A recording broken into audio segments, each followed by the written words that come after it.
Welcome to Citywide PTO's Meet the Candidates. We are glad you came. Let me introduce to our Citywide PTO board. My name is Richard Matzinger. We have Tim Maroney, right over here. We have Paul Salvatore, who's out there, raise his hand. And we have Kathy Stout, who's over there, raising her hand. Thank you. We have provided index cards with felt pencils for you to write your questions. Please hand them over to our Citywide PTO board members or volunteers at your earliest convenience. Thank you.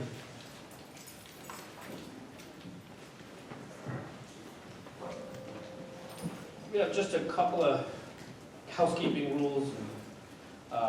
Please note there are exit signs and the restrooms are outside of the auditorium. Just as a reminder, this is not a debate.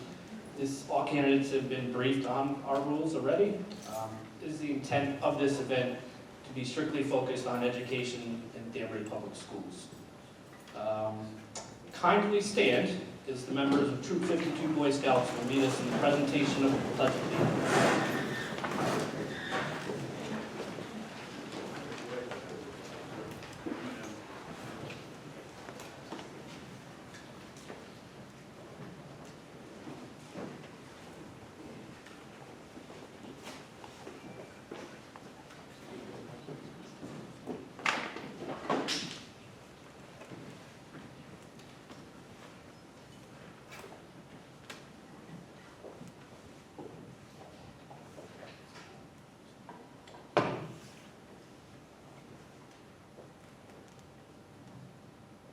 I pledge allegiance to the flag of the United States of America and to the republic for which it stands, one nation, under God, indivisible, with liberty and justice for all.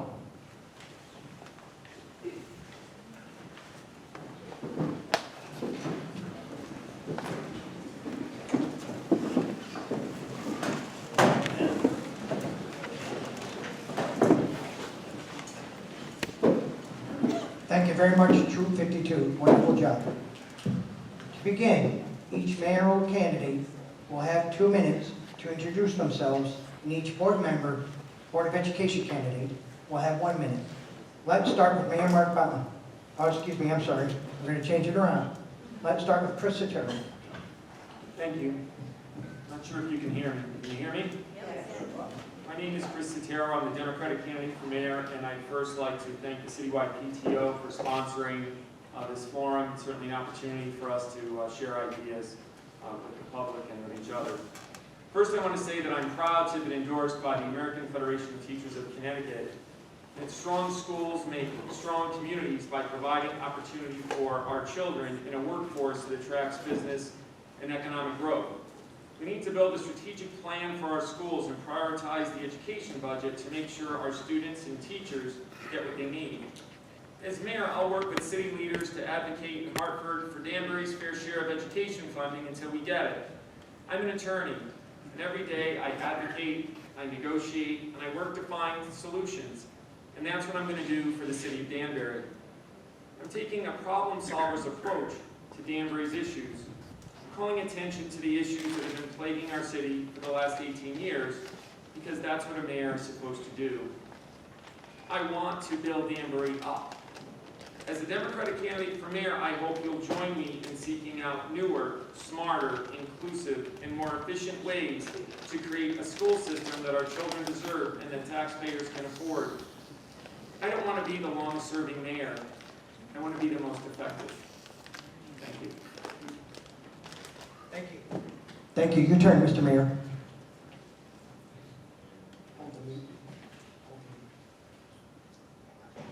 Thank you very much. There we go. Can you hear me now? Great. Good to see everybody. Thank you so much for coming out this evening. We appreciate you taking the time and effort and your interest in the future of education here in Danbury. I'm proud to be on the dais with some great candidates and some folks that have served a little bit longer on the Board of Education. I'm proud to work with the elected officials that are here in this room, as well as some of those that couldn't make it here tonight, as well as the superintendent and his staff each and every day as we work and seek to improve and engage our parents as well as our children and improve our public school system. For the last 18 years, I have been mayor of the city, and I am proud of it. I'm proud of every aspect of our city. I love Danbury. And I believe it's the mayor's responsibility to be Danbury's chief cheerleader. When our kids do good, you'll see me there in every way, shape, form, and possible to be able to reward them, to thank them, and to celebrate their accomplishments and achievements. Tonight we meet in a room that was built under my administration, this auditorium, as well as expansions at Rogers Park, and we've engaged in over $100 million of expansion to all of our school buildings across our city. Those are included, but are not limited to, 3 expansions of our elementary school, a new middle school, 2 brand new elementary schools, a new hot box theater, a freshman academy, a new athletic field as well here in the city of Danbury at Danbury High School. Danbury has been rated as one of the most livable cities in the state of Connecticut, and there's a reason for that. It's because of the blend of the hard work done by our school system, the blend of our low taxes, and the blend of the lowest sewer and water rates in the state of 30 Connecticut. seconds. I'm proud and honored to have done the job that I've done. There's no question that we have work to do here, and I'm excited about that work. I view it as an opportunity, not as something to dump on Danbury about, but something to stand out and celebrate.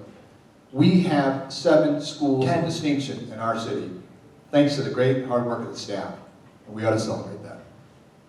Thank you, Mr. Mayor. Mr. Rowan, 1 minute for you. I don't know how you can top it, just 2 heavyweights here, but I'll just start by saying who I am. I was not born here in America. I was a war refugee, came here in the early 80s, and I'm really, really glad to be up here and be in front of all of you. I want to make something very clear. One of the reasons why I ran for Board of Ed is for the kids.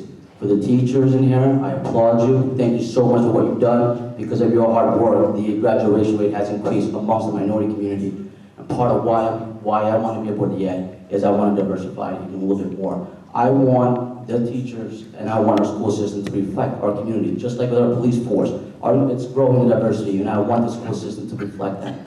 Thank you. Thank you, Mr. Rowan. Mr. Ralph P. Professor. Is that for me or for him?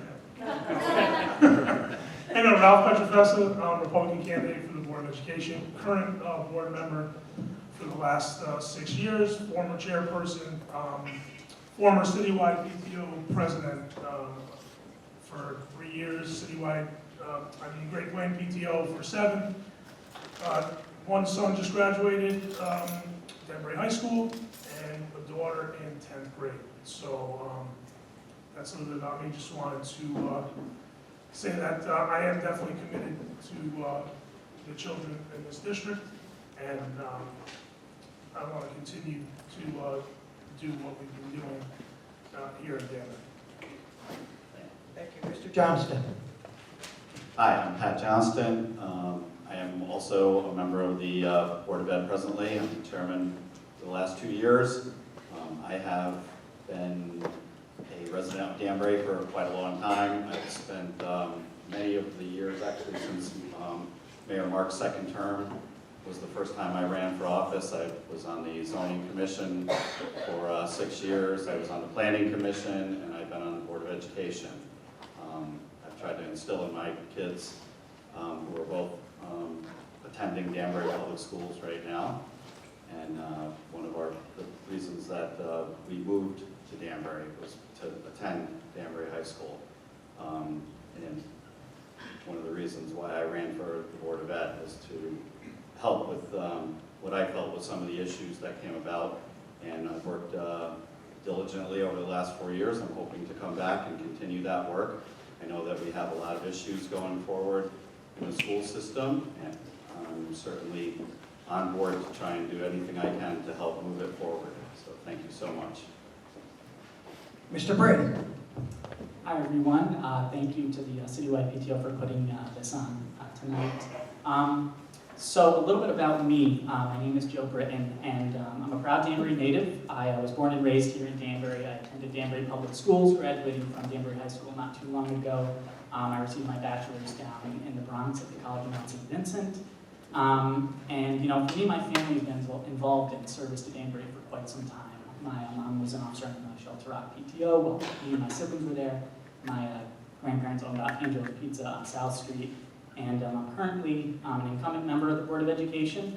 I was appointed to the board back in April, serving out a vacancy And I'm running for re-election, and really what drove me to join the board and to run for a full term in November is, that I believe in Danbury public schools. I believe in Danbury teachers, and above all, believe in Danbury students. I know what this district is capable of. I know what this district can produce because you're looking at a product of Danbury public schools. I wouldn't be sitting here today if it wasn't for the education I received here in Danbury. And, I think we have a lot of work to do, and I think we can be doing more, and I think we need a change. I think we need a plan, and, I'm honored to have your support in November. I know I will fight, and I will fight for our teachers and our students, and I thank you all for coming out. Thank you. Ms. Cooper?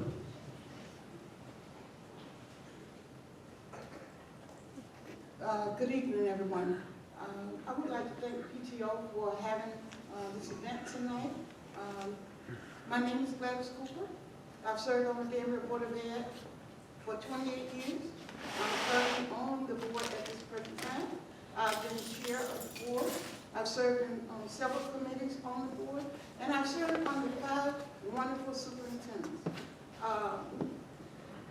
At the end of the day, I sit back and wonder, and I ask myself, each time that we have all these various committees, why am I doing it? I'm doing it because I love Danbury. I love our teachers and support what they bring to the table for our students. I love the diversity in our town. I like the leadership, the working together. And I think anytime that you want to move forward, you have to put things together and work together in order to move those forward. I have one son. I have 2 beautiful grandchildren. I've been a member of New Hope Baptist Church for 45 years, so that tells you I'm not a person that moves around. And I'm just here to make sure that whatever I can offer the people that are on the board to support, to make things do right or be right within our system, I'm here to do it. So I ask your support in November. Thank you. Ms. Camino? Thanks to the Citywide PTO for putting this on, and thanks to everybody for coming this evening and supporting the community as well. I am from Bethel originally. I grew up there and graduated high school there. And I spent a lot of my youth traveling in and out of Danbury because it was close, and there were a lot of things here that local communities also take advantage of. And when I grew up, I realized I wanted a little bit more diversity than what Bethel had to offer, and so I bought a house here. And I started to get involved in the community in several different ways, and ultimately found that attending the Board of Ed meetings every other week was kind of where my heart lied.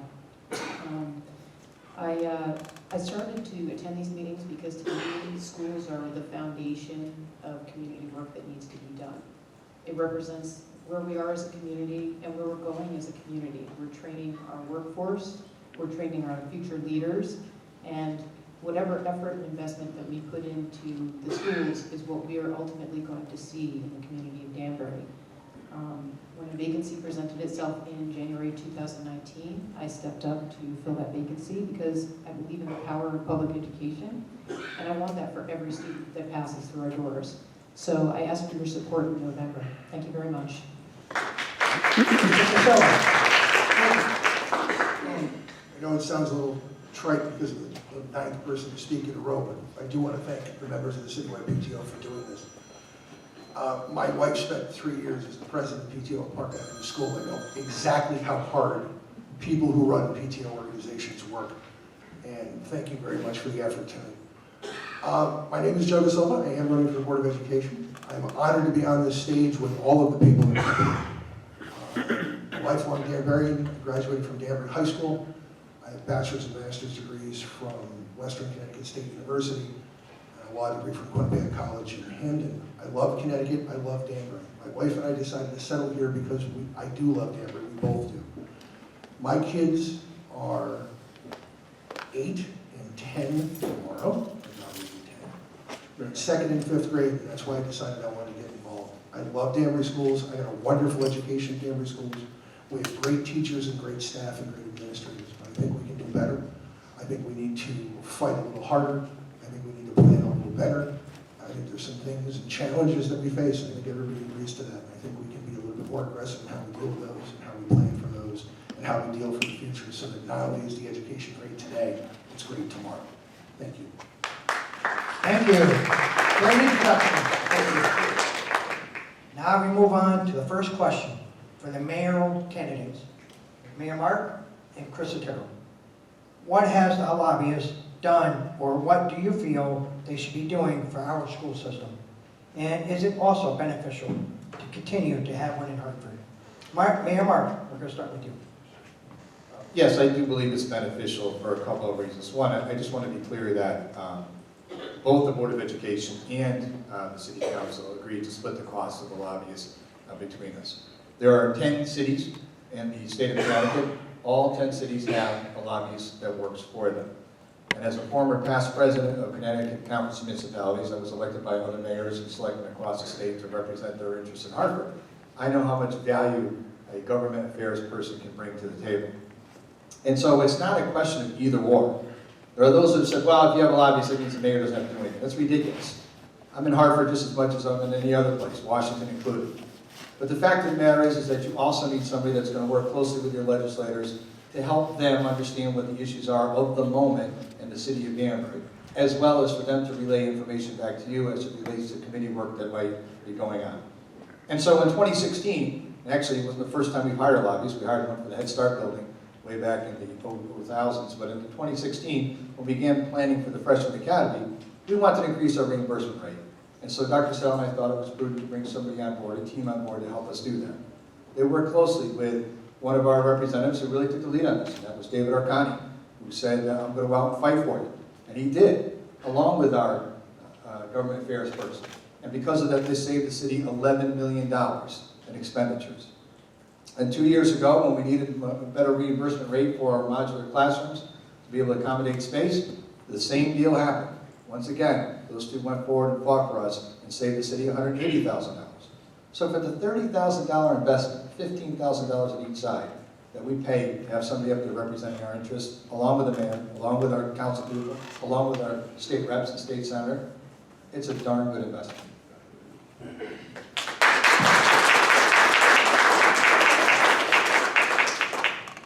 Chris.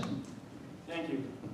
We currently spend $100,000 for a lobbyist to represent the city in the Board of Education in Hartford, and one purpose is to lobby for increased funding for education. I heard the mayor at the City Council budget meeting rail against Hartford, saying that we need increased funding. If I'm elected mayor, I'll be the chief lobbyist in Hartford for the interest of the city, and we can save $100,000. I'll lobby the governor, the Speaker of the House, the Senate President, and make the case for why the most diverse city in the state of Connecticut requires more attention and more education funding. I'll work with our legislative delegation, Senator Julie Kushner, Representatives Godfrey and Arcani, Gucker, and Ali Brennan, to achieve the kind of outcomes we need to improve our schools, because I'll be the most effective spokesperson for the funding that we need. The issue comes back to outcomes. Danbury is the last 169 out of 169 municipalities in per pupil expenditure, and it's not because we have more students than anticipated. We have a $1.3 million funding emergency the second week of school and no idea how to close the gap. The superintendent of schools sent a letter to the Commissioner of Education asking for emergency funding, and the request was denied. Where was our lobbyist? What was he doing to help address the crisis? The time to have been talking about lobbying for more funding is when the report was released early in 2019 that projected 700 more students in the school system in the next 10 years. I think that we need more than a cheerleader, we need a champion. And that's the kind of mayor I'll be.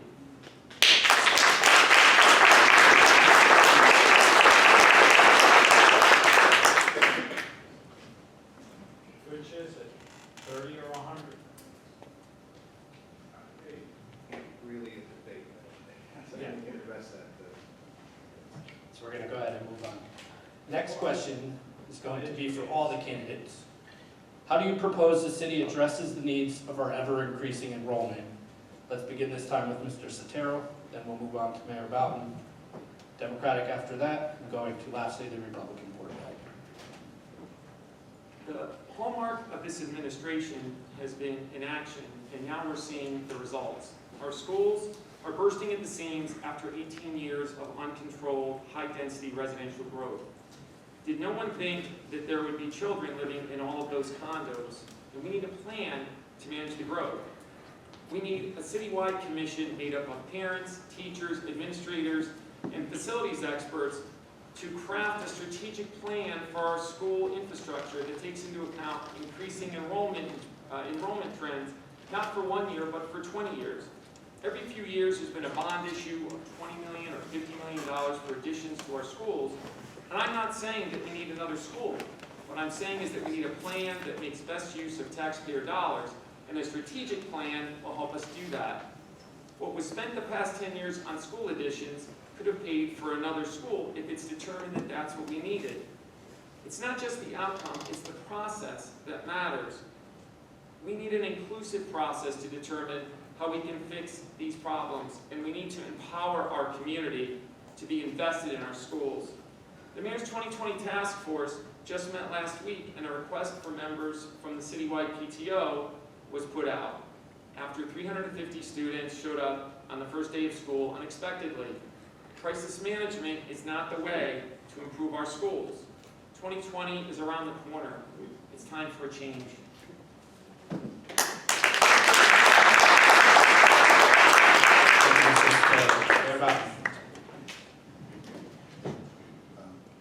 Thank you for the question. We have both a short-term plan and a long-term plan. Saying you need to get a plan is not a plan. Not a plan. What people are talking about, we're already doing. We're already meeting. We're already beginning that process.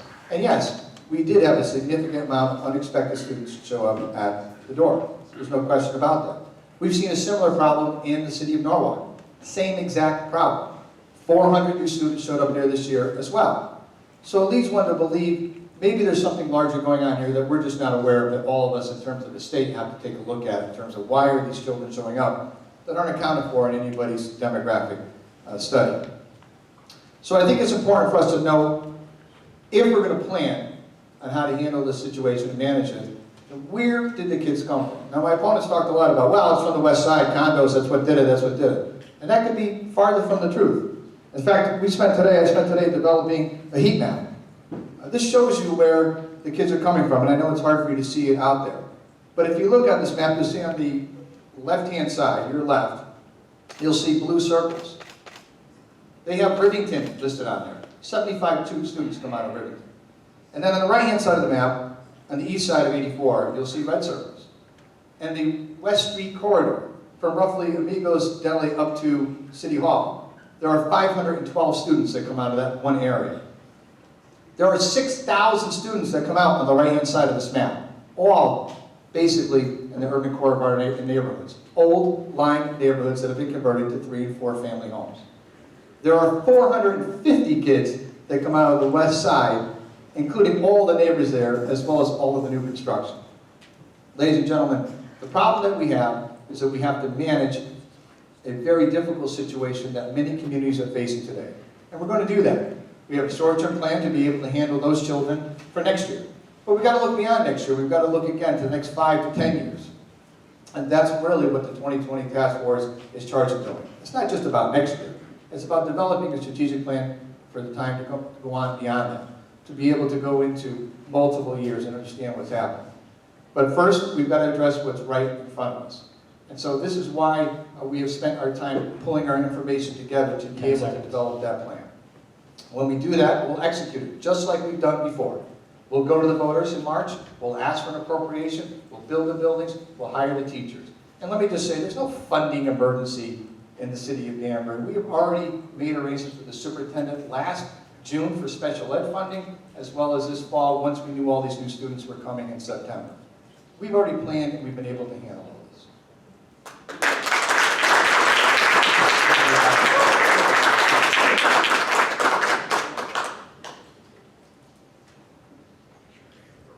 Hold the mic on.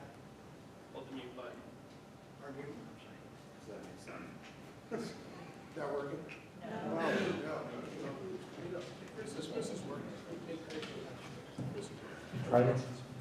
That's better. To say there was no funding crisis is absurd. The superintendent wrote a letter to the state Department of Education, indicating a 1.3 funding crisis. If there's no funding crisis, there's no reason for that letter. That's number one. Number two, a plan, a short-term plan and a long-term plan. Where's the plan? No one's seen it because it doesn't exist. The 2020 task force was formed in 2008. Hasn't met and only recently asked for new members last week. The time to come up with a plan is not after the horses have gotten out of the barn and you're trying to close the door. The time to come up with a plan is in advance. I support Mr. Sotero's proposal to come up with a commission, a plan, not just for now, but for 20 years. Because in 2008, we had that opportunity called it the 2020 Task Force.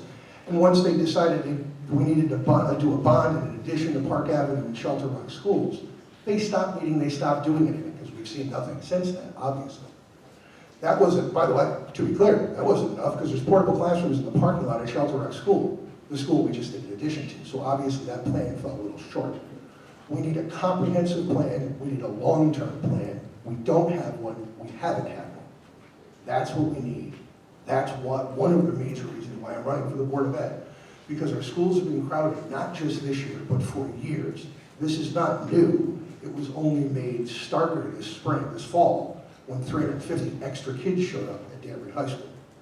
That just drew it out into the public. It's not a new problem. This has been a problem for years. We haven't dealt with it. Now we have somebody who's willing to do that.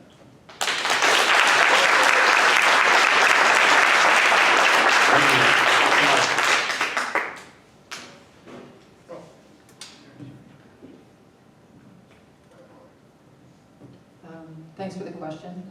I just want to also add, as far as the enrollment is concerned, the district has grown by just over 2,000 students in the last 15 years. So this isn't an overnight problem. I think that, there were good intentions as far as addressing the growth of the city that maybe didn't meet what our needs were.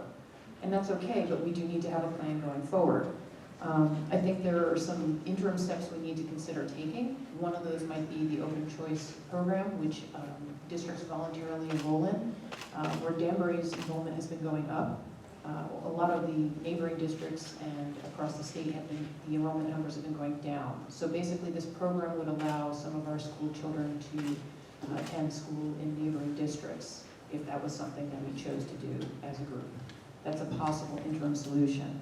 Another interim solution, which the board has discussed and that I think came up also at the 2020 task force meeting, was finding a single location to house our pre-K program, because currently that's taking up classroom space in, I believe, 5 different schools. So that would open up some additional space in the short term. As far as the long term, the reconvening of the 2020 task force outlines some of the first steps that we need to take. That would be an updated enrollment projection from the company that provided our enrollment projections back in the spring. Those were a little bit off, and they're going back to figure out what exactly happened and to provide us with some new information to go forward. We're also, there's discussion about an updated evaluation of our space utilization to make sure that we're maximizing what we have and the way that we're arranging our classrooms. And then finally, putting together planning for where we're going to move forward, possibly with a new building, which frankly, I think we need. The challenges there are that we don't have any space on the existing structures that we own, and we don't have the money to purchase land. However, I do think that the city needs to really put some thought into purchasing land for the school or to donating land to the school. Back in August, there was consideration given to an $800,000 purchase of some blighted properties near the airport. That was something that the city council was seriously considering spending money on. I really think we need to bump our schools up the priority list. That seems much more important to me. Ultimately, I think that this is a team effort that has to come through coordinating with the Board of Ed and the city leadership to come up with some answers. Thank you.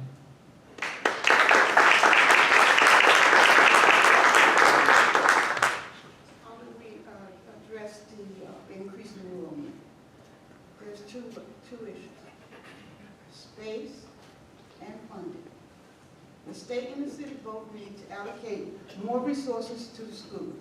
The city needs to slow the continued development of apartments. condos and townhouses. Reevaluate the way it taxes rental property. Discontinue subsidized property development. We need to continue fighting for more money at the state level, but the city needs to step up in the meantime. Space. We do not have enough space in our schools to fit our students. We cannot expect our teachers and students to perform if they are sharing classrooms or convening in hallways, closets, and stages. It's not fair and it's not safe. The city has limited us to expanding on existing school property. We have added modules everywhere that's possible. We added an addition to the high school. We converted an elementary school into a middle school, and they added modular classrooms. We have even explored building a middle school on King Street campus, which we all agree is a bad idea. It's time the city allocate property for the construction of a new alternative center for education, a new middle school, a new elementary school, and a comprehensive capital rehabilitation program for all elementary schools. Thank you.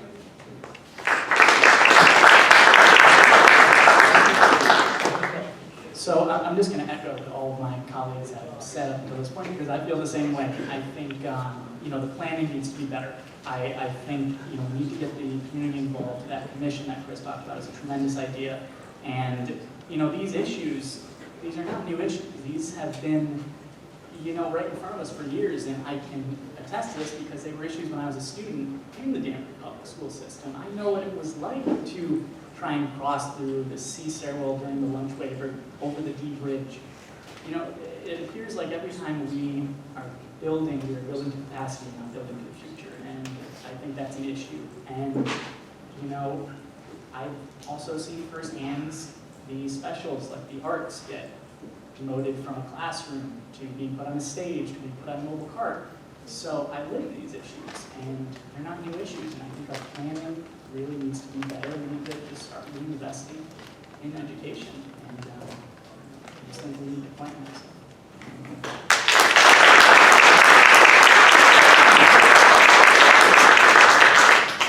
Thank you. I agree on a lot of the points that we have going on here.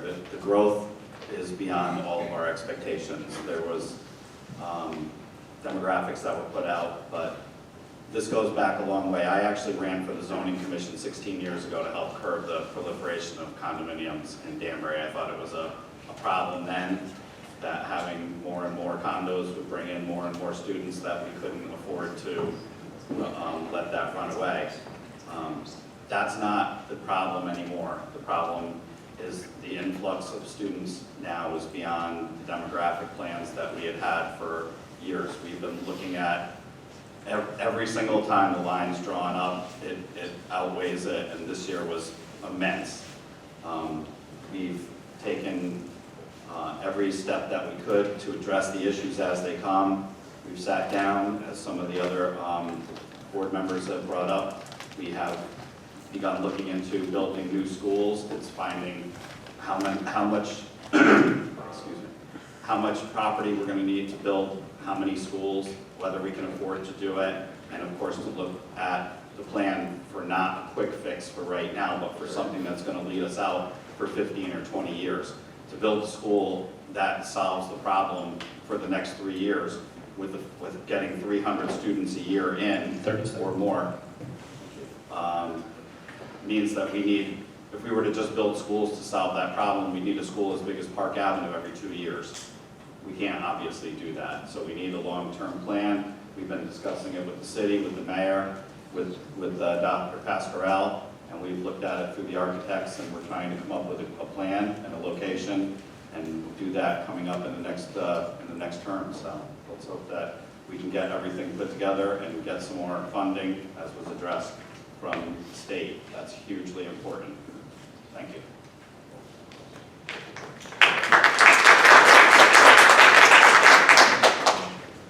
All right, so I'm the chairperson of the Sites and Facilities Committee for the Board of Ed, so I'm very familiar with the enrollment.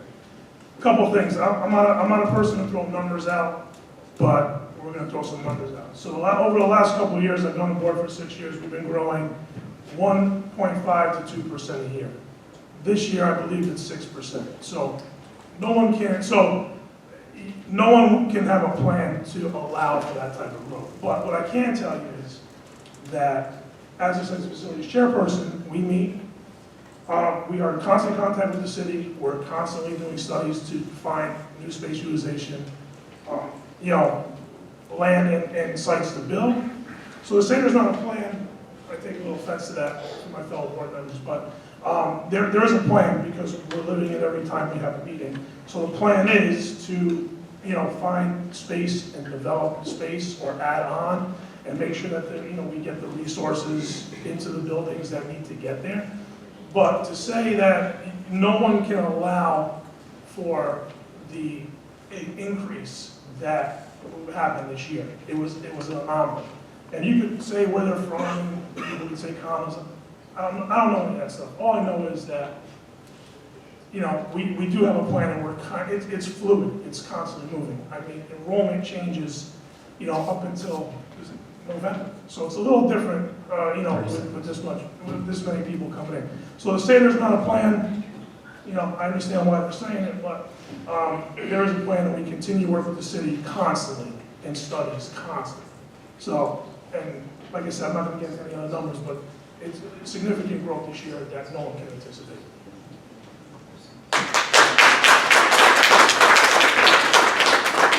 I kind of chuckled a little bit earlier when I heard you comment about horses. I have a beautiful 3-year-old daughter, and I look at her, and I'm glad she looks like me and not a horse.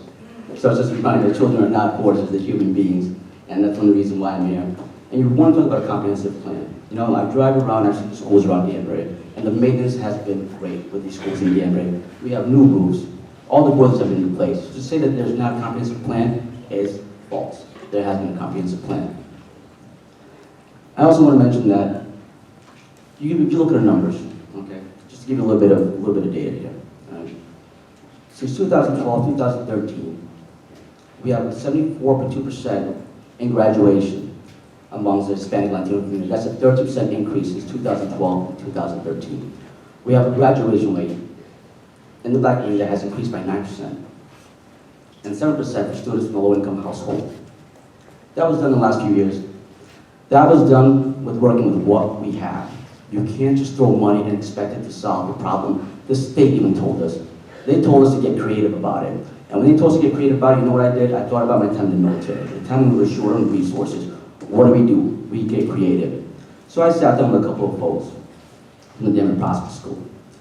Here we have an organization, the Danbury Prospect School, that would not change the ECS funding. There's no state funding for capital expenditures or construction. They're willing to build that school, okay? And the property tax reallocation. That means property tax would be better spent without money being used right now as it is. There's a plan that I'd like to present to the mayor, to the city council. I hear all this talk about, I hear all this pushback from the city council. And I think we're losing track. I think we're losing sight of the fact that we have to work together. I take pride in working with the state government under the Moore administration. I work with them. We have 3 executive orders that was passed that I drafted. I worked on a legislative task force, a bipartisan bill that got passed with the military occupation skill. That's something that I'm going to bring to City Hall. And I think the way we want to go is we really want to give Prospect schools a chance. Thank you very much. Now we're going to go to our next set of questions for all the candidates. What are your goals regarding education here in Danbury, and how do you plan on accomplishing them? Mayor Mark, we will start with you, and then go back to Chris. Sure. As somebody who had 14 years of experience teaching high school, I have a master's degree in educational psychology from Western Connecticut State University. I worked every day with Danbury students for most of my adult life before I became mayor. So I understand the challenges that they face, I understand the challenges of the district. But I think when we talk about goals, I like to see some key things be addressed and continue to be worked on. And we've taken great steps on it. One is, I want us to continue to work on closing the achievement gap. The disparate difference between what certain economic households get in terms of test scores and access to services is important to us, but also it can lead to academic success if they have the right resources in front of them. One of the things that we proposed and we brought to the legislature, and we're working our way through the process now, is being able to offer low-cost internet access to every single home and apartment in the city of Danbury. We're talking about $15 a month to start, and after 5 years it drops to $5 a month.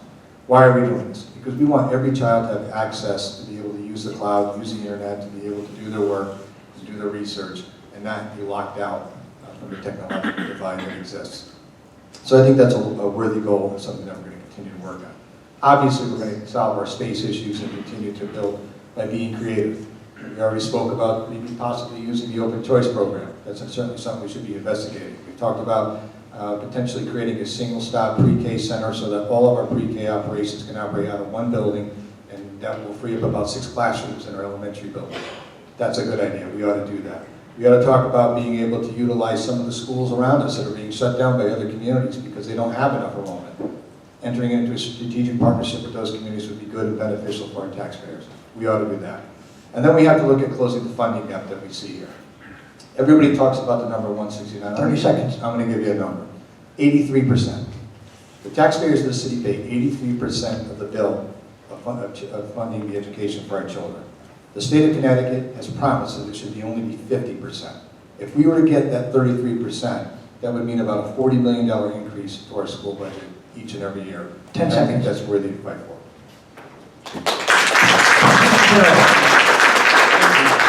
First, can you hear me? First, we have a crisis in the school system. Our schools are bursting at the seams, and the report that was provided to the Board of Education in early 2019 states specifically that most of the growth is expected from children that are coming from the west side. We need a plan to manage the growth. We need a community-wide commission to craft a strategic plan, and we need adequate facilities for learning. We don't have that now. And we need a mayor that's going to be focused on getting that done. Danbury's last and per pupil expenditure. The mayor points to the city's blue ribbon schools as evidence that we're adequately funding education. Those awards were earned by the hard work of our teachers. What we do have here in Danbury are the best teachers in the world and children that deserve better. Municipal budgeting is a matter of priorities, and properly funding public education is one. We need a mayor that will lobby the state legislature for the resources that we need, and a mayor that delivers for our community. The $500,000 in impact fee is to be paid by the developers of the Matrix is evidence of 18 years of missed opportunities. You know what else we need? We need to do better. That's why I'm advocating for universal pre-K. Studies show that children enrolled in pre-K succeed at a higher rate. How about we focus on what helps our students excel, not the reasons why not? And one last thing. Honorable mention goes to what I'm not going to do. I'm not going to have parents hold bake sales for 2 years to fund a playground for special needs students at a public school before stepping in at the very end to fund it. The city should have funded the Pembroke playground from the beginning. Like I said, 20 seconds. we need a champion for public education, and that's the kind of mayor I'll be.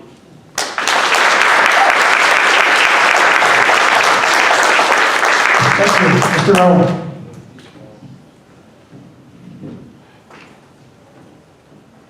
No, I said earlier, one of the things that I really want to work on is having a teacher workforce that reflects our community. We've done so well with the police force, with our emergency services, and looking at the numbers of 58% of the school system, students in the school system are from the minority community. I would love to see a teacher's workforce that reflects that, or as close as we can. This is not to say that we're going to do away with qualifications or high qualifications. It's still going to be there, but I really want to focus, want to work with the Board of Ed and focus on maybe getting more minority teachers from around the area who obviously going to be really highly qualified to teach our kids. The choice, back to choice. It's number 2 for me, is I really want to focus on choice. But what is choice when we can't even allow the Danbury prospect to have say on whether they're allowed to be open or not? I looked at Danbury Prospect schools, and I looked at over there at the schools up in the Bronx, New York, and they're having some very high success rate. So when it does come to choice, I want to make it very clear that parents do have a choice, and parents should have a choice on whether they want to stay with the Danbury public school systems or go with the Danbury Prospect. It's not going to cost us a single dime. There's already state and federal funding set aside All we need to do is get one brave legislator. And I'm willing to work with that legislator regardless of whatever they have in front of their name, whether it's a Democrat or Republican, I'm willing to work with you. But we really want to get just one legislator, open up that funding. Parents, I'm telling you, you're going to have a real choice. And it's not going to cost you a dime. Thank you. Mr. Pietro. Okay, so the goals, what are my goals for the, as a Board of Education? I mean, I think in general, it's to basically ensure that kids in the district get the best education that they can get.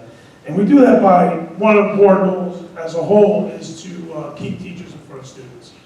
And work with the administration to make sure that they get the tools and resources that they need to do that. I know it's a simple, simple goal, simple statement, but, as board members, we know firsthand, and I don't want people to think that, we understand the hardship that goes on and the challenges that the teachers and staff go through. I mean, we hear it all the time. And one of my big things is walking the schools and actually going and, listening to the teachers and principals and building administrators. I mean, as a board member, we meet and, we hear kind of a version of what goes on. And I have to see it to believe it. So that's the way I am. So for over the years, I mean, I've walked with other board members pretty much every year, every school that I've been on the board. So that's where you really get the feel for what the schools need. I mean, it's good because I can't make, decisions in the boardroom and meetings if I don't really see it for myself. So I think to continue to talk to the people who are actually boots on the ground in the schools every day. We talk to teachers, and the teachers that are here and the people who know me, they know that, we're here for you guys as well. We're 10 here for kids. But I think it's really important for the staff to understand that we're here for you guys as well. And I think that gets lost in translation a lot. So I mean, so we'll continue to work with the administration, continue to work with the staff, and continue to hear what they say. Thank you. Mr. Johnston. So I believe that we have to supply the administration with the tools they need to improve our educational process. And we've worked with the administration to set goals, goals that they can achieve, policies to allow them to work with the teachers, raise our achievement amongst all of our students. That's our primary goal. We need to give the school system its ability to teach the kids. We have great teachers in the school system. I've met with hundreds of teachers over the years. And the necessities are apparent. We need more space, we need more funding, we need bigger schools, which has all become a huge problem. And it's all going to be resolved over time, depending upon how much increase in students we have and how much our plan goes forward into building the right schools for our upcoming influx of students. The problem is not going away. I don't see any way that it is, and it does appear sometimes that it's triage, that we're trying to put in modulars, but the money just doesn't exist to build school after school after school. So we have solved the problems as they've come up. We're working forward on a long-term plan with the mayor and the city, and I think that over the course of the next 4 or 5 years, we're going to see a lot. 30 seconds. Thank you. A lot of plans coming forward that the people of the city are going to have to look at and decide if that's what they want to help fund, and that we're going to, of course, need to have people up in Hartford. We have some of our representatives here that need to shake Hartford up and get us some of the money that we're supposed to get. We're shorted $30 million a year by the 10 city. seconds. So if we can get some of that money, we can improve our school system. Thank you. So for me, a big goal of mine is to just make sure that every student that walks through the doors on their first day as a Danbury Public School student, is walking across that stage in June, their senior year of high school, getting that diploma. And in order to do that, we need to invest in our students and we need to invest in our teachers. like it was said earlier, we need to give them the tools that the teachers require in order to educate our kids to their fullest ability. We have the best teachers, I believe, in the world. And I'm not just saying that. I really think we have a special bunch, and the fact that so many continue to work as hard as they do. I mean, the fact that we have so many schools of distinction with, the resources that they're receiving just speaks volumes to just the level of talent we have in this district. And could you just, dream with me for a second and imagine what they could do with a fully funded budget?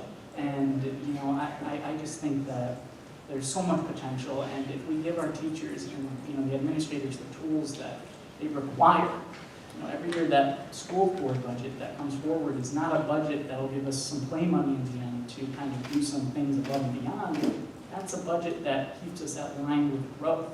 And I just think that we need to invest more and make sure that every kid is getting that diploma, because, it was special. It was a special feeling, handing that diploma to a student, and some of the, 30 seconds. Yeah, it was worth it, and I think, at the end of the day, that's the goal, is to give the kids that diploma and make their time in Danbury a good one.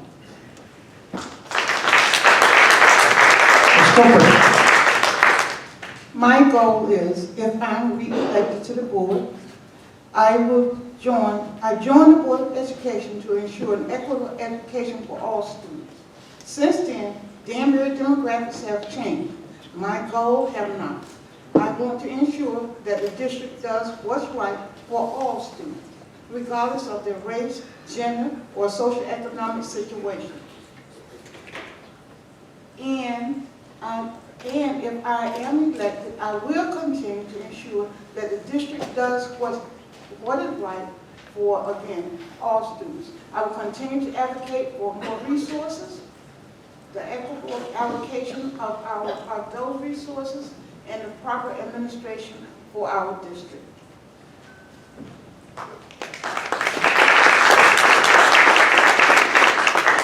Netta. My main goal is to achieve proper funding for education in Danbury. There have certainly been comments around the idea that money can't fix everything, and that is true. It can't guarantee graduation rates, it can't improve literacy goals. But when our schools are insufficiently funded, it guarantees that our students are being underserved, that our teachers are being overworked, and that we're in a precarious position where if things don't go as expected, there's a crisis like we experienced at the beginning of this year.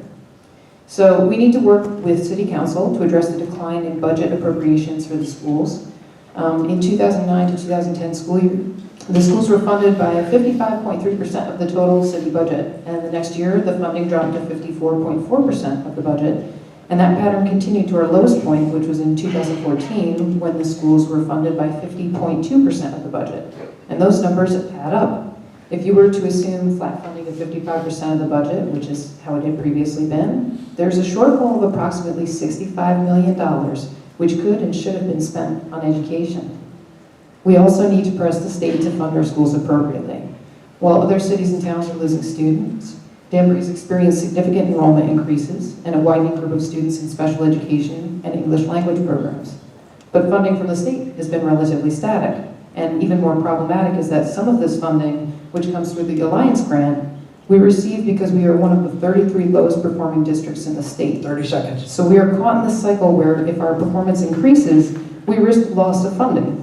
Ultimately, we need to work as a coalition alongside our state legislative delegation and our city leadership to push Hartford for more equitable funding.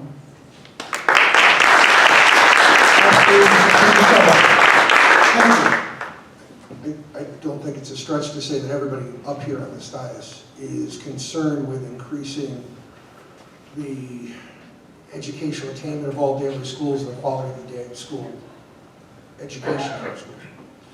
How we get there is the question. First, I think we need to support our staff and our teachers. And that doesn't just mean what their contract is. What it also means is making sure there's enough reading tutors and social workers in our school, and English language learning teachers, people who can help people learn English language. Those are the things that are lacking when our funding is down.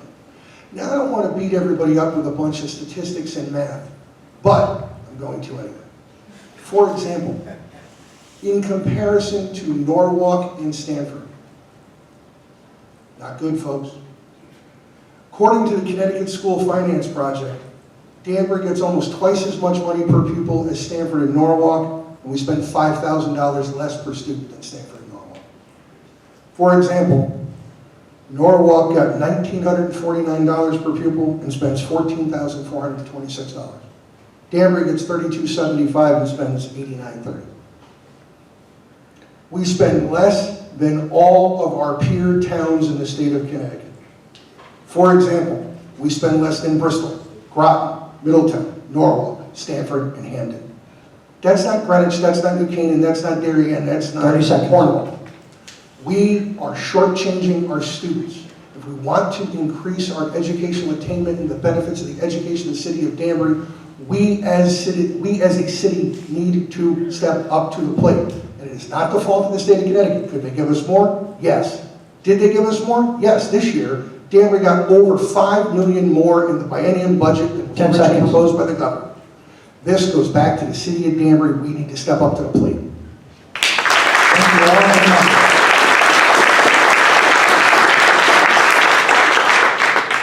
Those were the questions that Citywide PTO has asked our members here. They were given those questions in advance.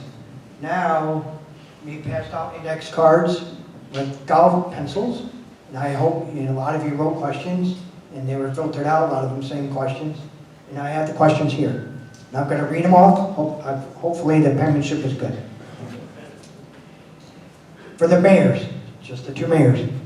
Danbury has a 30.8% Latin population.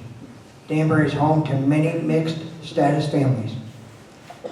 Your stance on national immigration policies and your refusal to not work with ICE agents could negatively affect students from mixed status families. What will you do to make sure these students feel safe at school and in Danbury? We'll start with Chris.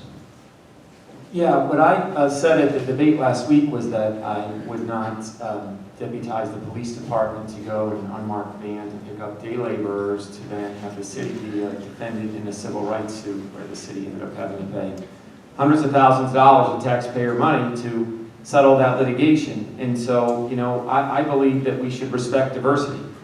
And so, when it comes to targeting any particular group or with any particular background, I don't think that that's appropriate under any metric. And so, if someone's involved in some kind of activity, criminal activity, that's what we have the police department for, no matter their background. And so, I think that we ought to respect diversity, and I certainly believe that that's a fundamental value here. And that's the kind of mayor that I would want to be, have an administration that's inclusive in how we make policy and respectful of people, because I think that that's important. We're one city, and we're one community. Thank you.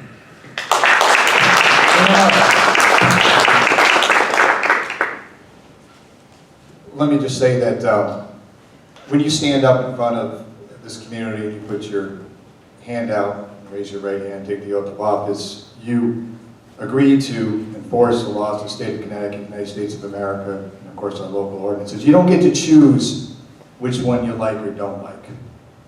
That's just part of being a leader. So back during that time that Chris is referencing, our officers who were working on an ICE operation did engage in that activity. As it turns out, post that activity, many of those individuals were deported for criminal conduct. So even the people in the immigrant community would want those individuals leaving here. And then later on, when we entered into a partnership with ICE called 287G, where 2 detectives were trained to enforce the law of the United States of America and got special access to a database, we were able to find people in Danbury who were wanted in other countries for horrendous crimes.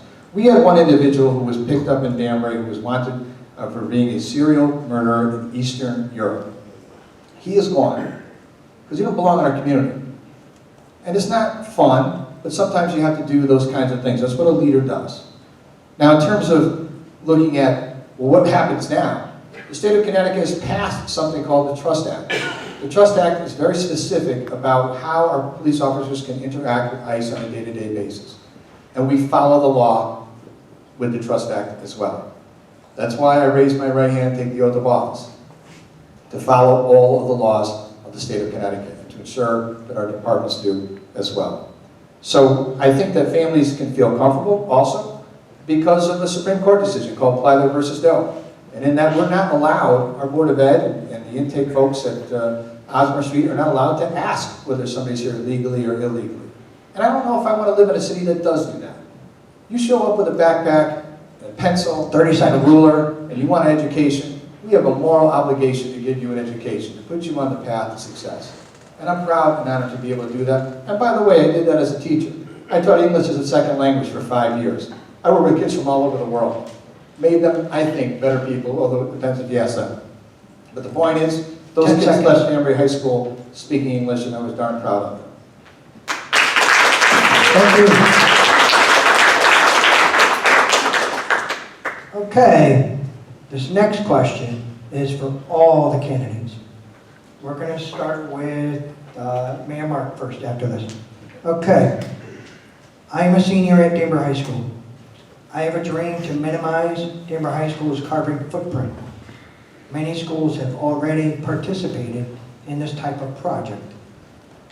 Over 16 plus schools to be exact. This type of project could save thousands of dollars annually. Money would go into the budget to support salaries and the bare necessities in the school. Is that you want to finish? All right, okay. Actually, it's a very good question. I applaud our Danbury High School senior for asking that. We strive every day to have a clean and green approach to things that we do, particularly in our schools. In Danbury High School, we've switched to a dual fuel heating system. It's a little technical, but basically you could switch over to natural gas, and we do that frequently as the price of natural gas has dropped, and it's actually a cleaner burning material than number 2 heating oil. In addition to that, we've installed solar panels on many of our buildings. In addition to that, we've also converted all of our school buses to propane so that they're not spewing out all those diesel particulates that get in the air and that you don't have to smell as they drive by. So we've taken some really good steps in terms of sustainability, but we could do more. It's a silly thing in the sense of the grand scheme of things, but it's important for us that we've converted our waste treatment plant to be able to produce our own diesel fuel that allow us to be able to produce a fuel that's cleaner and, of course, costs nothing. And is made from a byproduct that we collect in our waste treatment system. We're also working on a comprehensive plan for all of our buildings. One of the things we've done, and I've talked to Dr. Sale about this, is that the city does its thing when it comes to solar panels, for example. The board does its thing. All of them are well-intentioned, are good, and have saved us money, but we work together on a comprehensive approach for all of our school buildings and all of our municipally owned buildings and land. We can do things like solar farms and other things like that to be able to generate our own electricity. That's all really good stuff, and of course the #1 candidate for that is the Danbury landfill, that wonderful mound of grass that we see out there on Newtown Road. We've been doing several analysis about putting solar panels on there. We think it can work. They don't have to be anchored. They're anchored with basically just a light anchoring system, so you don't have to pierce the membrane that's underneath there. And again, it's just another way that we can generate electricity and put it back in the grid and to be more clean and more green. So I think that's a great question, and I applaud our senior for asking it. Mr. Rowe. Yeah, I think the mayor covered everything I wanted to say, so I just take just really short moments, just because I took exception to the last question about diversity and the mayor's enforcement of immigration laws. I want to tell a really quick story that when I was in high school, I had them for study hall. And back in the 90s, we had a lot of problems with Asian gays. And while many teachers were ignoring us, there was one teacher that stood out. Yeah, he was a little quirky. A little quirky. Some might say a little corny. But you know what? He paid attention to the minority students. He paid attention to the Asian students. And that teacher is Mayor Mark Bauer. So when the opportunity came for me to work with him, I jumped on it and I took it. And I'm proud to be working with this mayor who's very diverse, who's very inclusive, and I do take exception to people who suggest otherwise. Mr. Pietrofessa. Like Visa said, I think the mayor covered pretty much everything, but I'd like to invite that senior student to come down to one of our board meetings. We have a public participation. Love to hear some ideas, because we could always be, like the mayor said, always be doing more. And get us some information. Like I said, we're open to hear any ideas. And you come to public participation, don't worry, you don't have to stay for the whole meeting. Thanks. Johnston. Yes, thank you. I'm totally on board with that. I actually personally own my own solar panels on my house. I have a fully electric car out in the parking lot right here that I drive. I am the chief electrician on the hydroelectric dams. I'm all about green. I think it's a great idea. I've been for putting solar panels if we can do it and if we can get rebates. And like Mr. Petrofisa said, any of the students who want to come down and discuss it, I'm always thrilled to be involved in that aspect of taking it, and not just to do something because it's green, but because it's also viable, because you can do some of this stuff. We can get rebates from the state, from the federal government, and we can offset some of those costs and return that money back to our school system. And I think it solves a lot of problems, and it has a great look forward. I've walked the walk myself. I've been looking and doing it for years as an electrician, and I think it's a great goal that the student brought up. So I would be more than enthused to talk to any student that wants to come down, speak there, or talk afterwards, or see if we can put some sort of committee together to look further into it. So thank you so much. Mr. Brett? So ditto to everything that was said so far about the green energy, but I think it's a great idea. I think it is the future, and I think there's also the educational aspect of it that could be pretty cool about getting it in the classrooms, and learning of the green program and stuff like that. And free energy is free energy. I mean, we'll take anything free at this point, but yeah, I support it. And please, any students that are in the audience right now, I think my brother is still here, but come annoy us at the Board of Ed meetings. Yell at us, come stand in the public speaking line, tell us how crowded the hallways are, and any good ideas, any ideas you guys have, come communicate it to us, because it's your school, and it's your education, and we work for you guys. So please, any ideas, just like this green energy subject, please come talk to us, communicate with us, email us, harass us, whatever. Just come speak to us. Thank you. Ms. Copeland? I would just echo everything that has been said. I would invite our young people, students, to come down and have a sit down with the chair and board members, and we discuss it. I'm the type of person, I'm old school. I'm not going to jump on it just because you say it's green, let's go green. We have to look beyond just saying, what can we do to make this right for the school system by going green. We have to also think beyond 4 or 5 years, what would be the aftermath. And I go back to when we put in a turf up at Danbury High School. We have to just don't say it's going to be right because it sounds good. But on top of that, I invite you to come down, sit down with us, so we can go over the pros and cons of looking at this. And we will sit down with you at any time. Thank you. Ms. Canetta? So yeah, obviously I think that's the wave of the future, is to look at the way that we use our resources and figure out the best way to preserve them and to make sure that we're protecting our environment from the harm we've been doing to it for quite some time. One of the things that came up at a Board of Education meeting several times was the possibility of switching over from styrofoam lunch trays to regular hard plastic lunch trays like they used to have. And because our budget is so tight and has no wiggle room in it, it was not feasible for us to even entertain the idea of doing this. So when we talk about the budget issues and how they impact our school days and the lives of our school children, this is something that I think everybody would normally get on board with, because if you consider the amount of waste that comes out of our 17 schools every day from lunch and how that piles up over the course of the school year, we'd all like to do away with that. But we simply don't have the funding to make it happen at this point. So I would encourage all of you to show up at the meetings and let us know what's going on at the schools and to fight for the changes that you want to see happen. Thank you.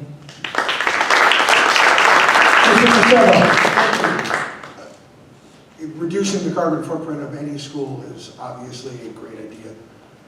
It's a credit to the student to come up with the answer, and to Danbury High School for educating students that have that sense of civic responsibility. But mostly what I think it does is it proves that whether it's a 16-year-old at the UN or a high school senior here at the Danbury Board of Ed PTO Forum, it's the young that will save us from a climate catastrophe, climate crisis in the future. Thank you for the question. It's a great idea. Thank you. Thank you. Yeah, that is a tremendous question to minimize the carbon footprint of our school system to find savings.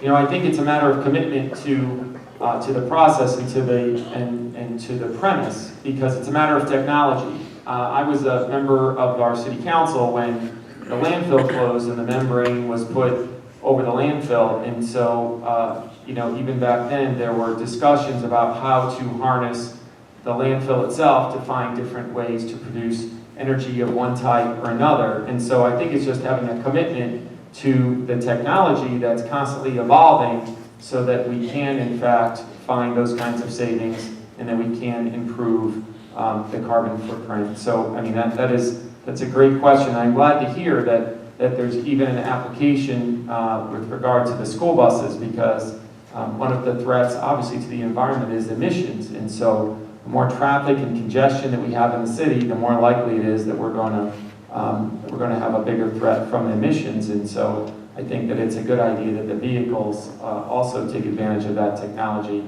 because you know, the traffic situation in Danbury can be difficult. So I think that this is a terrific question, and certainly credit to the student that asked them.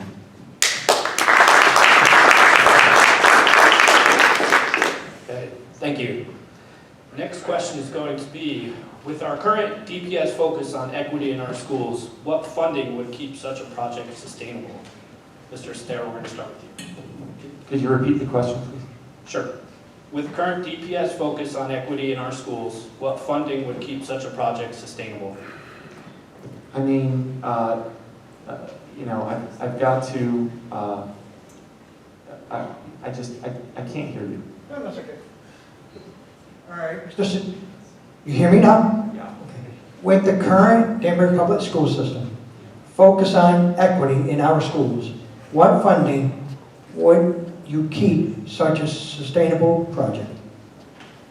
I mean, when you, equity in terms of, equity in our school system, I think, is important in terms of how we treat our students and how we treat the school system as a whole. I mean, what we want to do is we want to give every student the opportunity to succeed, and we certainly want a school system where everyone has a quality of education. That's certainly a fundamental right in the state of Connecticut, and so I think that it's important that we bring that kind of approach to the school system, and that we put forward policies that are going to not only prepare our students but also promote outcomes that are superior for all students in the Danbury Public Schools.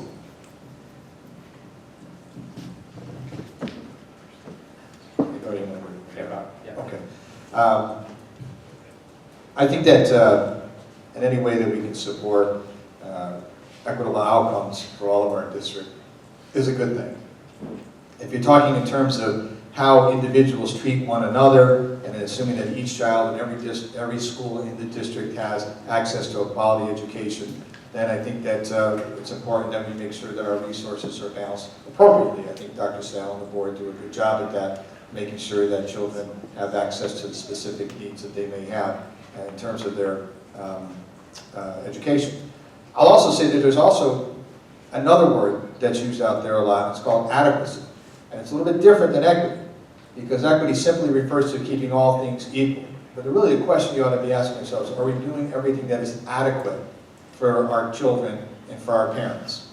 And that is a much broader discussion that we ought to have in our school district. It's why I was a prime mover and shaker and one of the first mayors to pull together a group of mayors to sue the state of Connecticut over the issue of adequacy and funding of our schools. And that court case took 11 years, and we won in the trial court. Unfortunately, the Supreme Court threw it back to the legislature and said, you guys got to figure out how to properly fund your schools. But the issue was over adequacy. Equity is important, obviously, but it's also the question that we need to ask ourselves as we move forward, as we begin this process to bring more money into the district from the state, to get them to honor their commitment to do their job. that we are giving each child an adequate education, or at least an adequate opportunity for an education.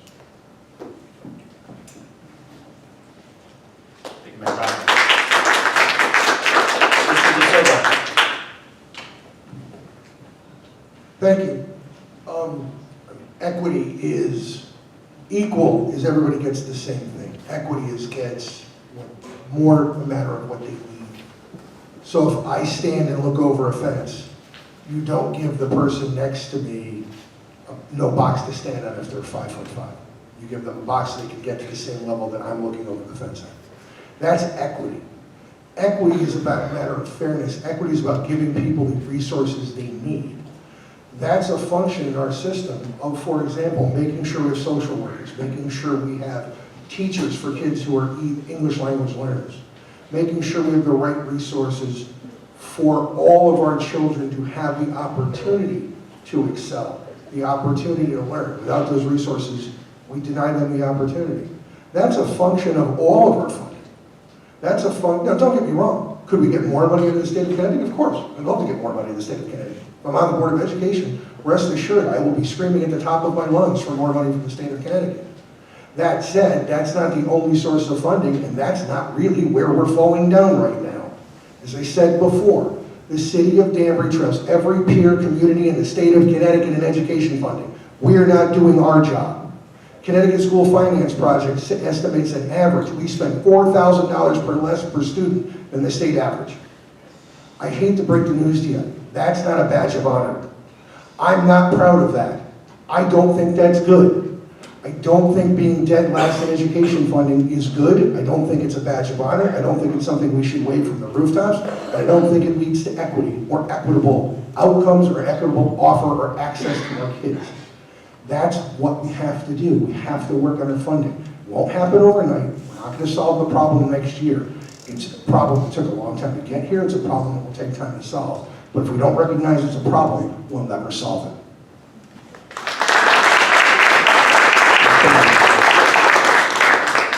So the equity policy that the Board of Ed and the administration's been working on is this idea that we're going to create an environment that gives every student the opportunities that they need to be successful in our district. There are a couple things that we've talked about specifically. One is the recruitment of more teachers who look like our student body. That means that we need to work a lot harder to recruit and retain bilingual teachers, and Latino and Hispanic teachers, and African American teachers. That's something that I think we could, discuss figuring out how to recruit and retain those teachers. Some districts will offer an incentive for them to come. Another area that we need to think about with our equity policy is the materials that we provide for our special education and our English language learners. The playground is a great example of that over at Pembroke. If you think about the education of children, recess and playtime is not the thing that pops first to your mind, but that's an important part of the school day for lots of kids. Imagine being the kind of kid who has to sit and watch from the window or sit on the side in your chair hanging out while everybody else gets to go play. So that's the kind of thing where we spent a significant amount of money to bring that opportunity here for our kids, but it was necessary. And it was important to the equity that we were trying to create. Another circumstance I can speak to is that I had a conversation with a couple of kids who go to school at Danbury High, and they're in an ELL class, and they have no Chromebooks. The Chromebooks were given out to kids in the regular English classes, and their classroom just didn't get them. And I can't think of a population that would be better supported than the English language learners through the use of that technology to make it equitable for them. So those are just a couple areas I wanted to mention.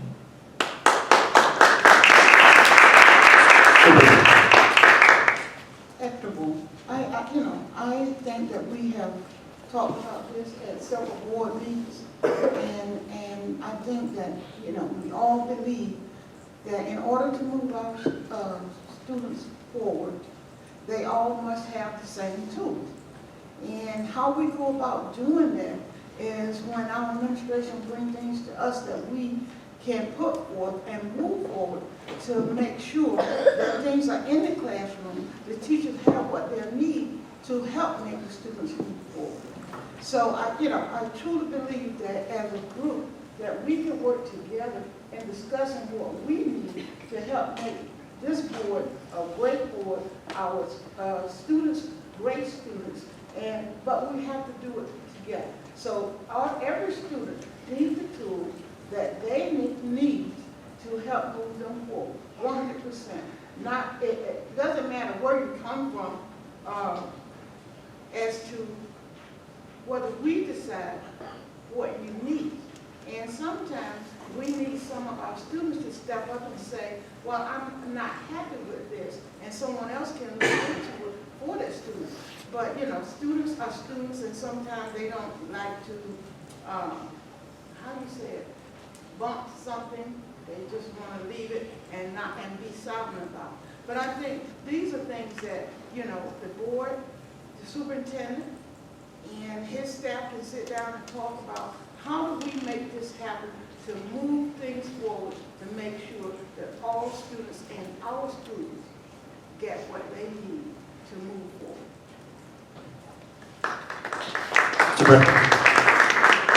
So as far as the equity and the funding, and I think this just goes back to what was already mentioned a little bit, is getting our students and especially getting our teachers the tools they need, because equity is equal, right? So naturally you're going to have some students that come in already excelling a little bit more than their classmate, but if we can get every student to be learning on a level playing field, that's equity. And in order to do that, you need to get those aides in the classrooms.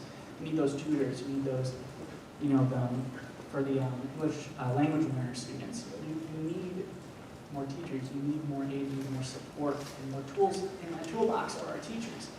And in order to do that, we need more money. We need to pay for this. And it comes back to the funding, and it comes back to investing in our students and investing in our schools. And I think we can just start thinking about that. Get all of our students to that level playing field and getting our teachers the tools that they need to educate our students fully. Thank you. Yes, we have a whole policy set up. Kevin Walston's been working on that, and the board as a whole is moving forward in putting that policy together. The funding for that will be done in the way that every other item is funded. There's no way that we're going to isolate out equity in our move forward. So as far as specific dollar amounts, the administration, we fund it. We set up the policies, and the administration will fund that policy as it needs to be funded to make sure that all of our students get what they need to move forward. It's as simple as that. We're not leaving people behind because we can't afford to serve their needs. Everybody gets treated equally, and we're actually putting that into an overall policy and moving forward with it. It's been in process, and it's doing great right now. So we're looking forward to have that done in probably before the end of this year. So thank you.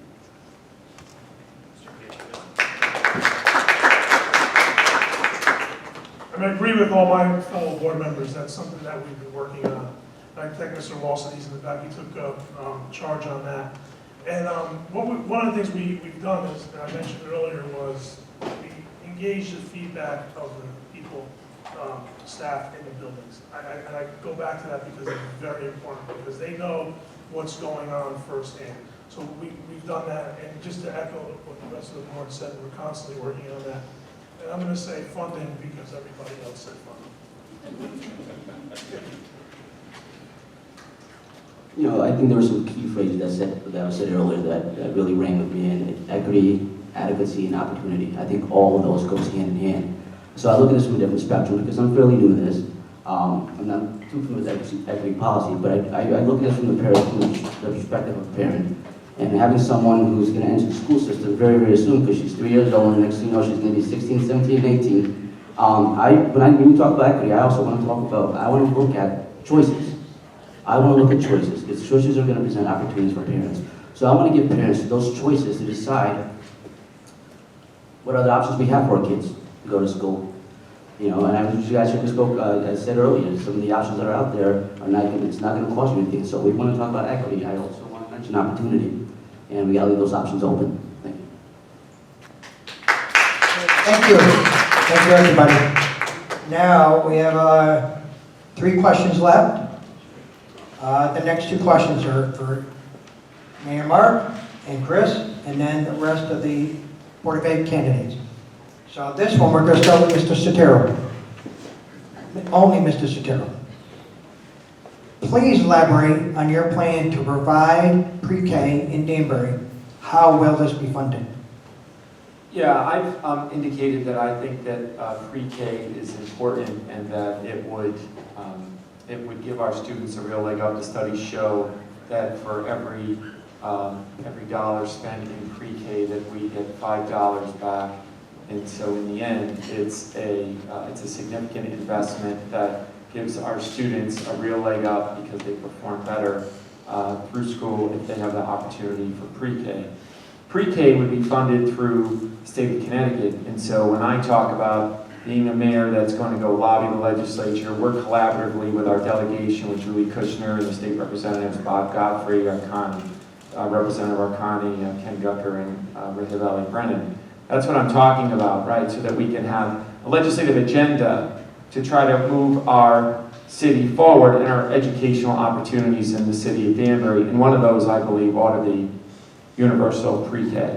And so it would be funded through the state of Connecticut. And I've said before that I would be the chief lobbyist for the city of Danbury, and this is one of the things that I'm talking about, that I would lobby the governor, the Senate president, and the Speaker of the House, and the chairman of the Education Committee, in order to make the argument about why our city is the most diverse city in the state of Connecticut, and why the needs that we have are important. And I think that it's, our city is one of a kind. And so I would bring our resources, our issues, to the attention of the state officials to make the arguments until they stick, right? About what it is that we need and what we're pursuing here in the city of Danbury regarding educational policy. And so when it comes to pre-K, that's exactly what I would do. And I would lobby so that we would have that funded and we can provide that opportunity to the children of the city. Thank you. Thank you, Mr. Sotero. Thank you. Now this next question is for Mayor Mark Butler. Candidates say that they value the diversity of this community. How will you, or do you, demonstrate this value? Well, I think first of all, I do that every day. I'm proud that Danbury is the 11th most diverse city in the United States of America. I wear that as a badge of honor. I think it's a great place to be. I started my adult career working at Danbury High School where 50 different languages were spoken every day, and we're back in I can't believe how long ago that was, but 1988 when I started working there. So in terms of when we look at our city, diversity has been something both historical, but also has been something that we have always celebrated and will continue to celebrate. Under my administration, we've implemented an entire program related around diversity. We created a Heritage Plaza outside of City Hall where we host groups each weekend. This past weekend we had Italian Americans that were there to celebrate raise the flag of Italy for Columbus Day. We have St. Patrick's Day there. We have Ecuadorian Independence Day there. We have pretty much Portuguese Independence. You pick the day, pick the ethnic group, we have a celebration that's there for them. Because we want to send a message to every Danbury resident that each of you has been a part of building us to the community that we are. There's an old saying that says, well, we all drink from the well, we never forget who dug the well. Well, it's immigrants that dug the well of this city. And I certainly understand that and believe that that's our future as well. So the fact of the matter is that whether I'm attending a mosque or a temple, I was in a mosque on Friday, by the way, a temple or a church or a synagogue, or whether I'm at a birthday party or somebody's 16th birthday party or a wedding or whatever the case might be, we're there to celebrate with the community. I've been with this community for 18 years as mayor. I don't shy away from that. I'm proud of it. And I've hit every single event I possibly can to show this community that I respect you and I respect what you do. And I want you to feel like you're part of this great city that we live in. Thank you. Now, thank you. The last question is for Board of Ed candidates only. What experience has best prepared you for a Board of Ed position? I'll repeat that. What experience has best prepared you for a Board of Ed position?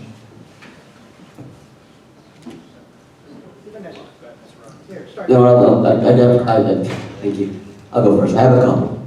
You know, one being the military. Younger, growing up, I wanted to be a cowboy, but that wasn't acceptable, so I joined the Army. And being in the Army, I was surrounded by such a diverse group. But I was comfortable in the Army because at Danbury High, we have that diverse group, even back in the early 90s. So I was comfortable in the military. I've met folks from all walks of life in the military. My 10 years in the military and going in the Balkans, fighting Afghanistan, I've met people from all walks of life. So you name the characters, I've met them, I've known them. The other worked in state government. Now, I mentioned earlier that I worked under the Malloy administration in the Labor Department, and I was proud and I was happy to get things done with Governor Malloy and his staff. I mentioned earlier, we got 3 executive orders that I drafted, all passed.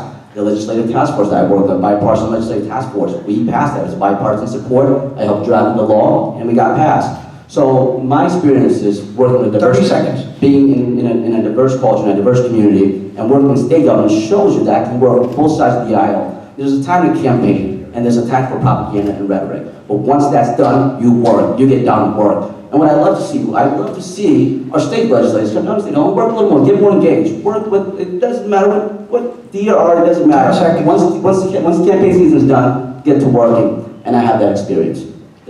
Thank you. Mr. Professor. Well, there's nothing like on-the-job training for the last 6 years with this Board of Education. One thing I can say is this is a very, diverse and unique district. So I'm going to leave it at that. But on-the-job training, being the chairperson of the Board of Ed, and working just, with different administration, different board members. We've had some changes over the last 6 years of different board members, and everybody brings a unique perspective. So, like I say, there's nothing like on-the-job training, and I hope to continue on. If I don't, good luck to whoever gets on there who's new. Mr. Johnson. Thank you. I have to reiterate that. I've been on the, I've dedicated a lot of my adult life to serving the community in Danbury. I've been on several boards, the last 4 of which were on the Board of Ed. And it was a very eye-opening experience when I got there. It takes a bit to get into the swing of it. There's a lot to do, and it's a very demanding job. The hardest job I never got paid for. But in the long run, I was elected twice to the chair, and it was an honor that I took with it. And if I'm reelected, I hope to carry the experience that I've had for the last 4 years forward. It's a great group. It's a great school system from top to bottom, and I hope to be there to help out in the future. Thanks. Mr. Britton. So the experience I have, I think, is the most unique experience out of everybody up here is that I've been a student in Danbury for every year of the current administration. So I was there from the start all the way to right now. And I think that really prepared me. I'm in touch. I know what it's like to walk down a hallway and be shoulder to shoulder with everybody the entire way to your next period class. So most of the teachers I had are mostly still there. So I still have those relationships with the teachers in the buildings that are still teaching. So I'm in touch with the district. I know the issues that are going on right now.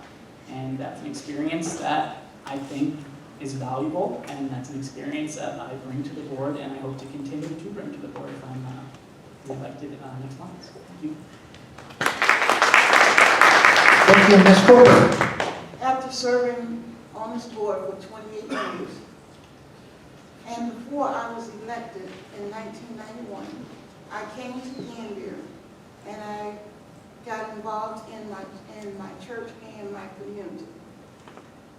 And as I started going and listening to various things that were going on in the community, I decided that I was going to start attending board meetings. I attended board meetings for 2 solid years before, some of you might know her, Mrs. Nancy Marcus came up to me and says, why don't you run for the board? You're here at every meeting. And I did. That's how I got started. And I've been serving ever since. And out of those 28 years, I think I've missed maybe 5 meetings. And that has nothing to do with all the subcommittee meetings that we have. So I'm dedicated. I believe in doing what's right. 30 seconds. All children should have the opportunity to learn and do what they would like to do. And so I hope that I get elected again, but if not, I'll stay home and enjoy my 2 beautiful grandchildren. Thank you. Thank you. Ms. Camilla. Gladys, you took my answer. In a similar vein, I actually attended the Board of Ed meetings for about 2 years before I stepped up to fill a spot. And that experience was really unique in that you, being on the other side of the table, being in the audience, you really are very attuned to the public speakers that come in. You get to have conversations in the downtime with parents and with teachers and with students who attend the meetings and perhaps don't stay for the full experience of the meeting. But that gives you the kind of insight, I think, that really drives why you do this kind of work. You know, we're all up here, each of us have given quite a lot of time to the schools in one way or another, and that's because we all believe that each of these kids deserves a quality education. I benefited from 30 seconds. a really excellent public education, and I want to see that continue to the next generation. I think that's a really important way that we preserve the community here in Danbury. Thank you. Thank you. Mr. Silva. Thank you. I think that I have lots of involvement with the community. There's lots of things that I could tout as what I think makes it qualified. What'll determine that is the opinion of the voters on November 5th. Why I'm running, I've always been involved in the city. I've volunteered as much as I could for as many years as I could. I started in the zoning board of appeals under Mayor Eriquez. I'm a proud member of Worcester Hose Volunteer Fire Company. I work for a very small business. I don't own it, but I help. I'm an attorney there. I'm one of the only 6 attorneys. I understand how budgets work. I'm a homeowner. I understand how taxes work. I'm respectful of all of those. I understand money doesn't grow on trees and we have to prioritize. Mostly one of the things that got me to run, I spent the last several years with my kids in school trying to desperately help with their homework. You want to be in awe of what teachers do. Try and help a 3rd grader with their math homework. We spent the last 4 springs coaching my son's t-ball team. You want to be in awe of what teachers do every day. Try and teach a 6-year-old how to throw a baseball instead of a right foot. I am in awe of what our teachers do. I'm running because I want to support them. I want to support all of our kids. And that's it. Thank you very much for coming. I appreciate it.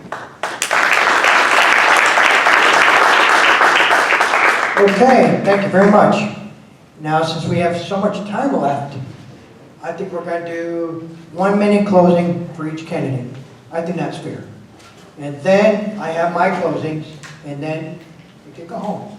The Yankees already lost, just to let you know. I'm really sorry. I'm really upset. All right, closing, Mr. Sotero. 1 minute.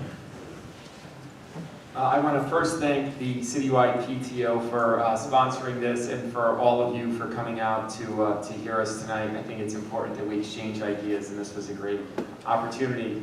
You know, I've talked about the fact that I'm an attorney and that for a living what I do is to advocate and to mediate and to negotiate, and how important that is, not only in my own practice, but it's important, I think, as an elected official. You know, what I think the mayor ought to be doing is to use those skills every day on behalf of the people of the city of Danbury. And so I've said that throughout this campaign, that I think that it's important that we look at outcomes, that we set a standard of effectiveness, and that's important. That's important to the people of the city of Danbury. And that's the kind of mayor I want to be, someone who's focused on good outcomes and doing what's best for the people of the city, using the skills that I have, and that's what I want to do when I'm elected to the mayor's office. Thank you. Thank you. Mr. Melvin. Thank you very much to Citywide PTO.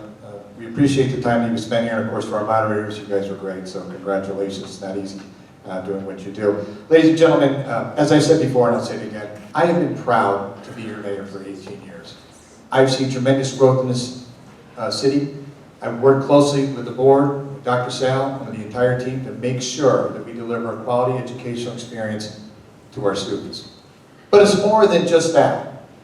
I've been proud to be here for 18 straight balanced budgets. I've been proud to be here for 18 years of strong economic growth, the strongest this community's ever seen. I've been proud to be here for being a leader of one of the safest cities for 18 years in the state of Connecticut. I've been proud to be as mayor of a city for 18 years and has the lowest unemployment in the state of Connecticut. I've been proud to have the highest bond rating in the city's history for 18 years in the state of Connecticut. 10 seconds. And I have been proud to work with one of the most diverse group of people you can ever find in the United States of America for 18 years. That's what we do together. That's results. And that's why I'm asking you for 2 more years to continue the great work that we've done. God bless you and Thank you. for coming.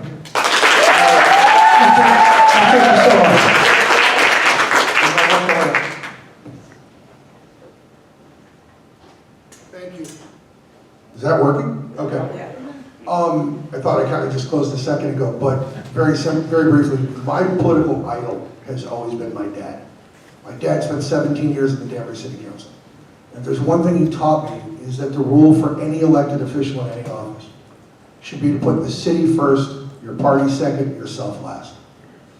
If I'm elected, the kids come first, the city comes first, the party comes after that, and I come last.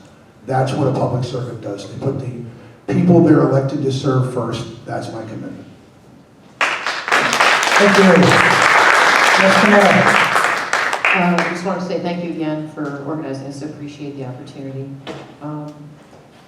I personally feel that the schools are at a crossroads here. We are experiencing, obviously, some problems with enrollment and some funding issues. I would like to have the opportunity to continue the work that I started by stepping up in January for another 4-year term.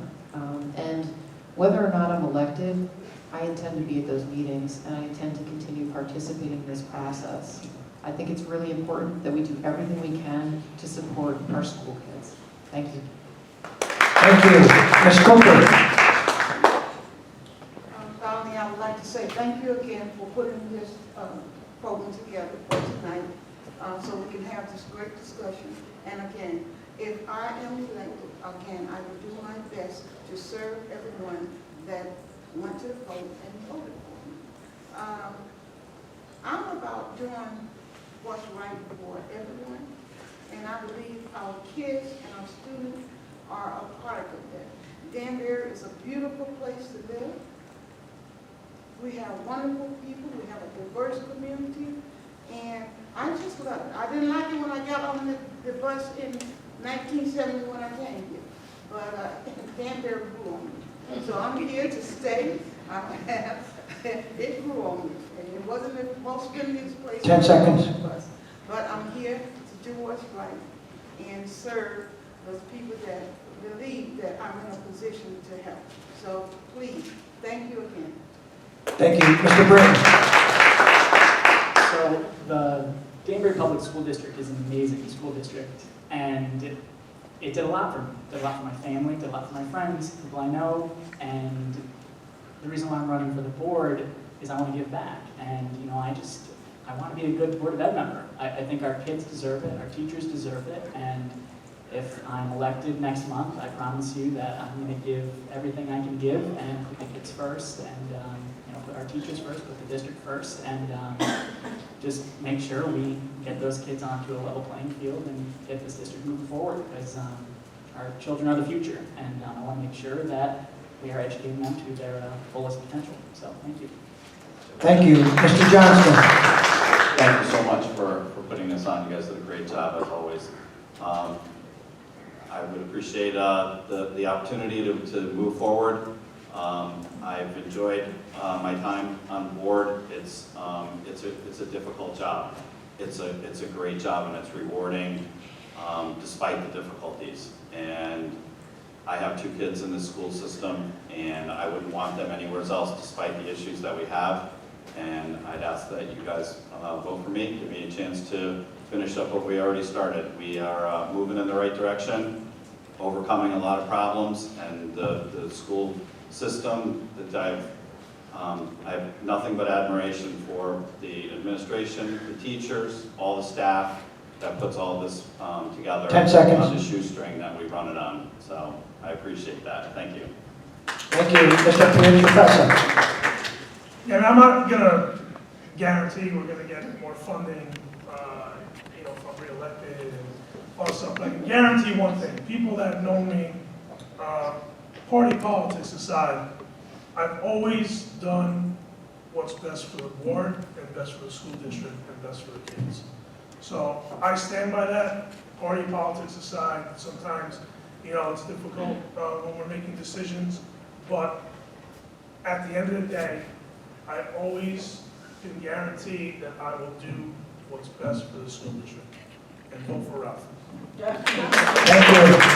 Mr. Rowan. What a beautiful country that we live in for someone like me who was not born here, born during the killing fields, to come here and not speak a lick of English. Started in Moore Street School. By third grade, I knew all the bad words. That's neither here nor there. But to go through the Danbury public school system, to be a product of the Danbury public school system, to have someone such as Mayor Mark as one of my study hall teachers. And I'm not going to lie to you. You're not going to come first. My daughter's going to come first. My family's going to come first. But you know what? We're going to benefit from that. We're going to benefit from that because she's going to enter the Danbury school system. And my love and my dedication and motivation for her is going to extend to all of your children. So that's what I'm going to promise you. And I'm going to bring some new ideas. You might not like it, but if you vote for me, I promise you I'm going to present other options besides the cookie cutter one that we've been hearing all night. Thank you. Thank you very much. All right. Citywide PTO is honored to have hosted this event. Before we conclude the evening, we wanted to extend a sincere thank you to all the candidates for taking their time out of their busy schedules with us tonight.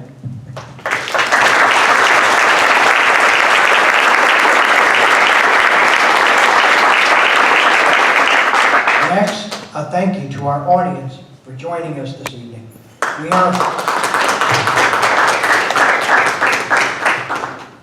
We are hopeful the information that was provided was very helpful with regard to issues on hand for Danbury Public Schools. The Citywide PTO also strongly advocate that all district parents attend their local PTOs. There is so much information that these groups can share with you and keep up to date with about the happenings within the school system. On a final note, a reminder that Election Day is 3 weeks on November 5th. Please get out and vote. Have a great evening. Thank you.